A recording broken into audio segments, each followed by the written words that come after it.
Despite massive international condemnation and in violation of a ruling from the International Court of Justice, Japan has dispatched ships for an Antarctic whaling hunt.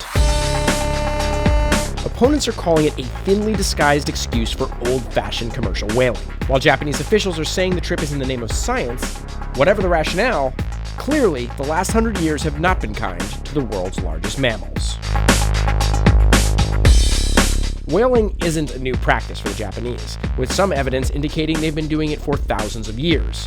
Whaling's also been a major part of Inuit culture and society. Throughout the Middle Ages, whale oil, baleen, and tusks were considered highly valuable. Whaling grew rapidly in the 18th and 19th centuries, and by the end of the 20th, populations were severely decimated. As a last resort, international treaties and agreements were made to stem the losses, mostly to no avail.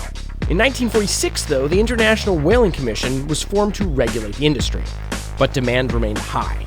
Whaling kicked into very high gear again in the 1950s, and more than 20 countries had registered whaling operations. Finally, in 1986, an IWC moratorium on whaling went into effect, with some exemptions for scientific research and Aboriginal subsistence.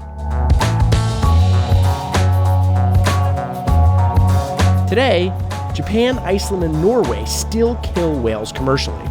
Japan says they only do it for scientific research, but scientists have been able to gather plenty of valuable data on whales without killing them at all. And while Japan claims that whaling is science, whale meat still somehow ends up on the dinner plate.